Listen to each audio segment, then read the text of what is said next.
날마다 하나님과 함께 하시는 여러분들에게 우리 주님의 은혜와 평강이 여러분들 삶 가운데 가득하시기를 간절히 축복합니다. 오늘 함께 보실 하나님의 말씀은 에스라서 7장 6절부터 10절 말씀입니다. 구약 성경 에스라서 7장 6절부터 10절 말씀. 이 에스라가 바벨론에서 올라왔으니 그는 이스라엘의 하나님 여호와께서 주신 모세의 율법에 익숙한 학자로서 그의 하나님 여호와의 도우심을 입음으로 왕에게 구하는 것은 다 받은 자이더니 아닥사스다 왕 제7년에 이스라엘 자손과 제사장들과 레위 사람들과 노래하는 자들과 문지기들과 느디님 사람들 중에 몇 사람이 예루살렘으로 올라올 때에 이 에스라가 올라왔으니 왕의 제7년 다섯째 달이라. 첫째 달 초하루에 바벨론에서 길을 떠났고 하나님의 선한 손의 도우심을 입어 다섯째 달 초하루에 예루살렘에 이르니라.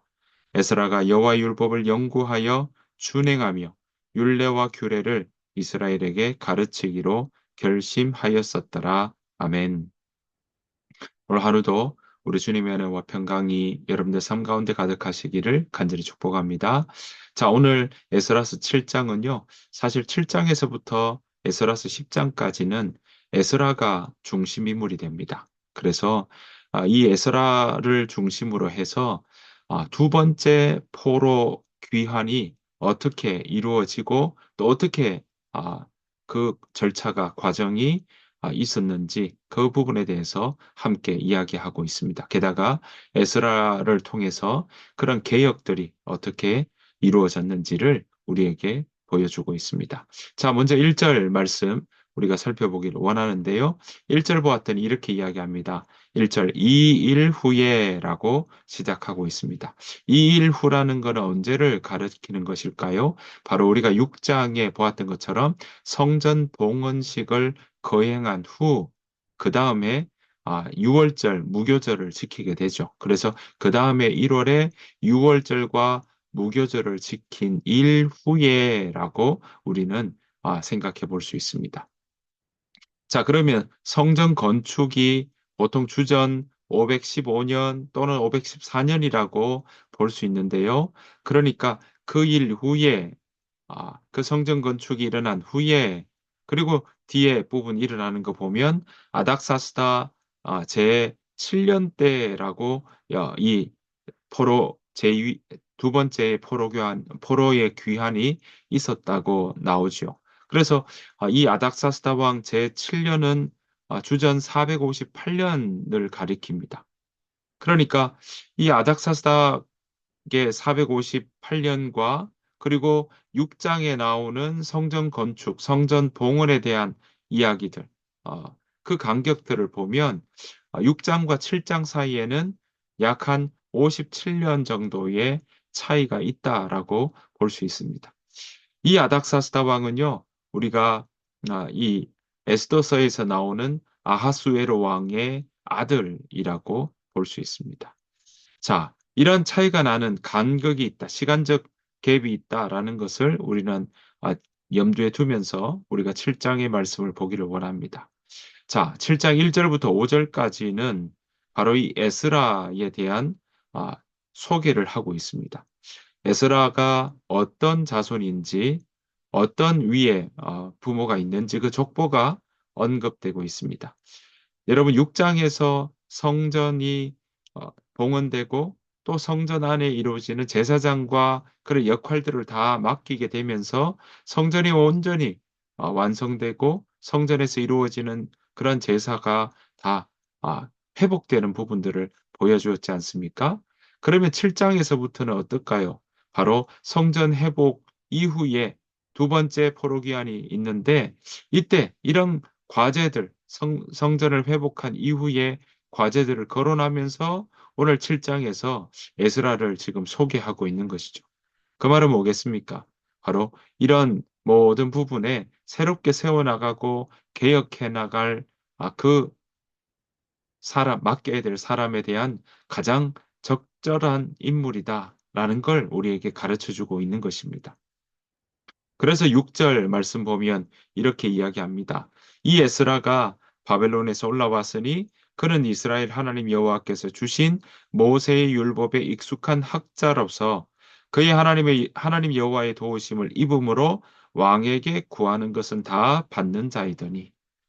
여러분, 이 에스라의 족보를 1절부터 5절까지 쭉 이야기하고 난 다음에 6절에 에스라에 대해서 딱 세 가지로 이렇게 정리하고 있는 걸 볼 수 있습니다. 첫째는 어떤 인물이라고 이야기합니까? 하나님의 말씀에 익숙한 학사다. 하나님 모세의 율법에 익숙한 학자다라고 이야기를 하고 있습니다. 두 번째는요.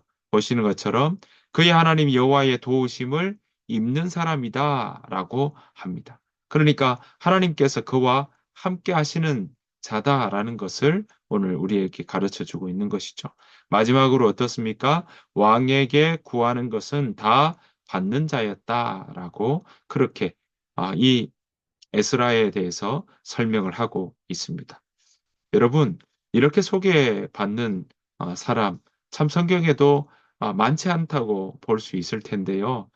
여러분, 저와 여러분들이 이런 정말 에스라처럼 하나님의 말씀에 익숙한 사람이 되기를 원합니다. 그리고 오늘 보시는 것처럼 하나님 여호와의 도우심을 입는 아, 입어서 살아가는 그러한 삶 살아가기를 하나님께서 사랑하시고 또 그와 함께 하심을 나타내는 그러한 모습으로 살아가는 저와 여러분의 삶이 되시기를 간절히 축복합니다. 게다가 보십시오.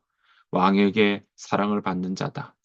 주변에 자신에게 노인 또 자신의 위치한 그 자리에서 주변 사람들에게 인정받고 사랑받는 자였다라고 이야기하고 있는 것입니다.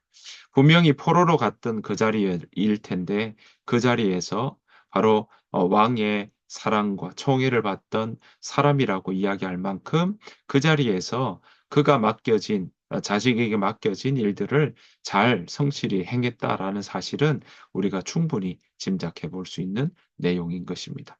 자, 이런 에스라를 통해서 두 번째 포로들이 귀환되는 일들이 있었고, 그리고 그 일들을 통해서 이제는 이스라엘 백성들, 유다 백성들 가운데 개혁의 모습들을 이제 하나하나 이루어 나갈 것임을 우리는 기대해 볼 수 있는 것입니다. 자, 7절로 넘어오면요. 7절에서 9절까지 이제 에스라가 그렇게 인도해 나가는 2차 포로 귀환의 모습이 어떤지를 우리에게 가르쳐 주고 있습니다. 자, 7절 보시면 이렇게 설명합니다. 아닥사스다 왕 제7년에 이스라엘 자손과 제사장들과 레위 사람들과 노래하는 자들과 문지기들과 느디님 사람들 중에 몇 사람이 예루살렘으로 올라올 때에 이렇게 이야기합니다. 그러니까 오늘 보시는 것처럼 이들이 이제 시작하는 거죠. 출발하는 겁니다. 제7년 정월 초하루에 보시는 것처럼 제7년에 그들이 이제 출발해서 올라오는 일들이 일어나게 됩니다. 9절 그렇게 나오죠. 자, 첫째 달 초하루에 바벨론에서 길을 떠났고 하나님의 선한 손에 도우심을 입어 다섯째 달 초하루에 예루살렘에 이르렀다라고 이야기를 하고 있습니다. 그러니까 아, 기간으로 따진다면 BC 주전 458년 정월 초하루에 바벨론을 출발해서 5월 1일 내 예루살렘에 도착했다라는 겁니다. 그러니까 기간으로 따진다면 4개월 정도 되는 여정을 통해 바벨론에서 오늘 보시는 것처럼 이런 바벨론 지역, 페르시아도 같은 지역이니까요. 그 지역에서 바로 이 예루살렘까지 이동했다. 4개월 동안 이동했다라는 것을 우리는 볼 수 있습니다. 이 여정이 4개월 어떻게 보면 어, 짧은 여정이 아니죠. 그런데 이 여정 무사히 마쳤습니다. 이 여정에 대해서 우리가 지금 7장 보지만 8장에 보면 8장 31절에 보면요. 여기에 전적인 하나님의 선하신 도움이 있었다라고 기록하고 있고요. 또 그 도우심은요. 8장 21절에서 23절을 보면은 그들이 이 일들을 위해서 준비하고 금식하고 간구하고 기도하는 그러한 일들이 있었고 거기에 대한 하나님의 응답이었다라고 우리에게 말해주고 있습니다. 설명하고 있는 것입니다. 자, 이렇게 옮겨왔습니다. 자, 그리고 10절에 보면요. 이렇게 이야기합니다. 올라오면서 예루살렘에 도착하고 난 다음에 그리고는 지금 에스라가 어떤 마음으로 다짐을 하고 또 옮겨온 그 예루살렘의 자리에서 에스라는 어떤 마음으로 그 땅에서 살아갈 것인지를 결단하는지 우리에게 보여주고 있습니다. 자, 10절 말씀입니다. 에스라가 여호와의 율법을 연구하여 준행하며 율례와 규례를 이스라엘에게 가르치기로 결심하였었더라. 사랑하는 성도 여러분, 지금 에스라가 예루살렘으로 올라오면서 결심한 내용이 나옵니다. 지금 그 자리에서 바벨론 그 지역에서부터 이 예루살렘으로 오면서 에스라는 지금 새롭게 결심하는 부분이 있습니다.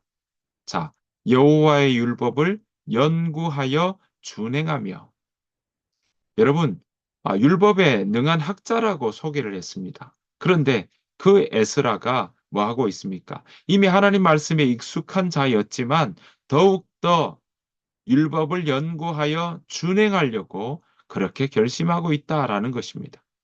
여러분, 아는 것에 만족하지 않고 그 말씀을 자신의 삶 가운데 준행하기로 결심하고 있는 에스라의 모습을 우리는 볼 수 있습니다. 사랑하는 성도 여러분, 우리가 하나님의 율법을 어디에서든 배워나가고 알아가고 또 그 아는 것으로 멈추는 것이 아니라 내 삶 가운데 각자의 삶 가운데 실천하고 준행하는 일까지 연결되는 부분은 너무나 소중한 부분이요. 우리의 신앙이 그 일들을 통해서 성장하고 성숙한다는 사실을 우리는 기억해야 할 것입니다. 여러분, 오늘 에스라의 모습 어떻습니까? 정말 이런 긴 여정, 4개월 동안 이동했던 그 여정 끝머리에 예루살렘 도착해서 그가 지금 결심하고 작정하는 것은 오로지 그가 율법에 능한 학자였지만 그러나 거기에서 안주하지 않고 정말 그 마음 가운데 더 하나님의 말씀을 알아가겠다고 그렇게 결심하고 또 그 말씀을 자기의 삶 가운데 녹아내어서 준행하겠다고 그렇게 고백하고 있는 부분들이 우리가 다시금 우리의 마음 가운데도 담아서 본받아야 될 부분이 아닌가 생각을 해봅니다. 게다가 보십시오.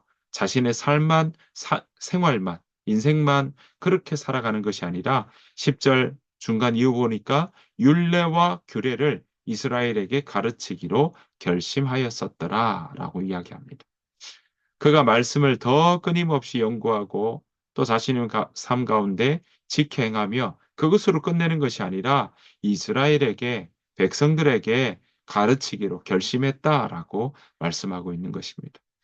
여러분, 저와 여러분들이 어디나 어느 모습에 있든지 우리가 다른 사람에게 하나님 말씀을 함께 나누고 또 가르치기도 하고 또 함께 하나님 말씀을 서로 공동체 가운데 나누면서 이야기하는 것은 또 하나님 말씀을 더 알아가는 것은 우리에게 늘 놓치지 않아야 할 중요한 신앙의 덕목이라는 것 우리가 기억해야 할 것입니다. 여러분, 우리가 오늘보다 내일이 더 하나님을 더 알아가는 우리의 삶이 되기를 소원합니다.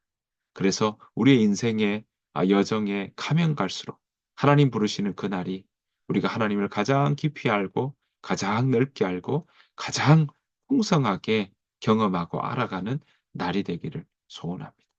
그런 인생 살아내는 저와 여러분 되시기를 간절히 축복합니다. 여러분, 오늘 보시는 것처럼 이렇게 에스라가 돌아온 다음에요. 자, 이렇게 돌아오고 나니까 이렇게 이야기합니다. 11절 말씀 봤더니 아닥사스다 왕이 조서를 내리겠죠. 에스라에게 조서를 내리고 있는데요. 12절, 13절 봤더니 예루살렘으로 돌아가기 원하는 사람은 누구든지 다 데리고 귀환할 수 있도록 조서를 내리고 있다는 사실입니다. 또 15절부터 쭉 보면요.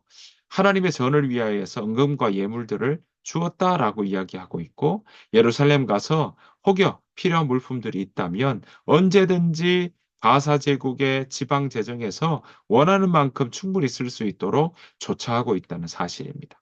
게다가 24절에 봤더니 뭐라고 나옵니까? 성전에서 봉사하는 모든 자들에게는 일체의 세금을 면제해 주는 일이 있었습니다. 특히나 25절에 봤더니 아닥사스다 왕은요, 에스라에게 유대의 행정관과 재판관들을 임명할 수 있는 권한을 주고 있는 것입니다.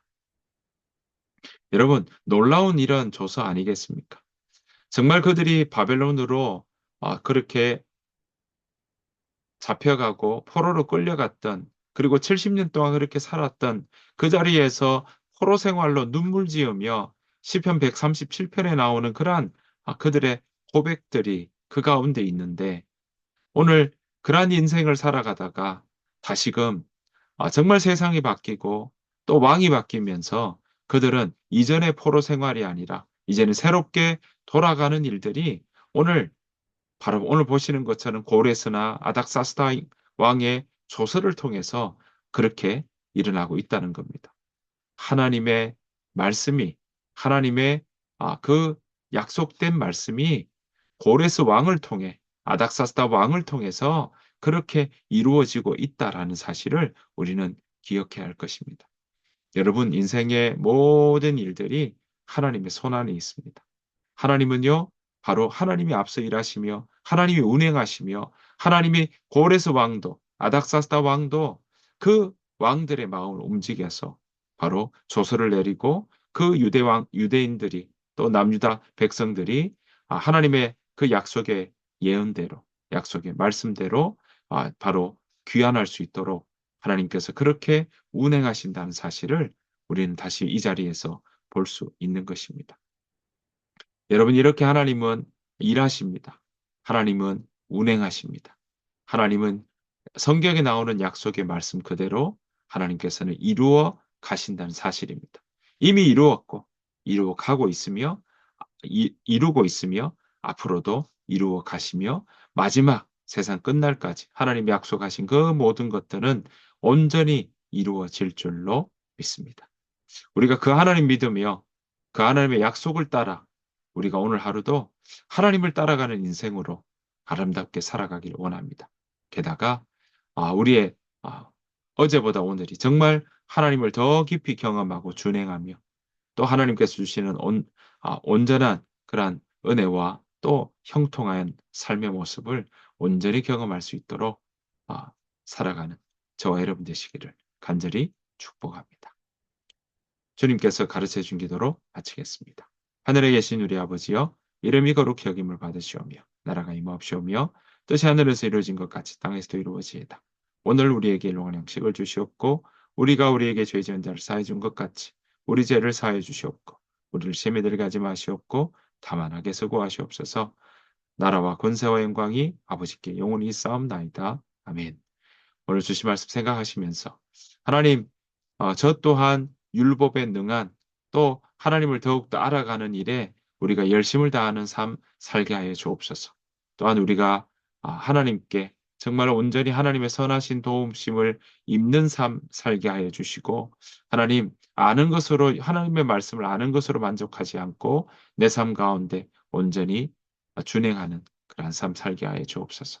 또한 우리가 공동체와 함께 하나님을 알아가는 일, 우리가 포기하지 않도록, 게을리하지 않도록 우리의 마음을 붙들어 주옵소서. 그 마음으로 함께 우리가 우리의 삶을 놓고 기도하고요. 또 우리 교회를 위해서도 함께 기도하며 또 오늘 하루 하나님 안에서 살아가며 넉넉히 이기는 삶 되게 해달라고 우리 시간 함께 기도하며 오늘 하루를 시작하도록 하겠습니다. 다 같이 기도하며 나가도록 하겠습니다. 기도하겠습니다.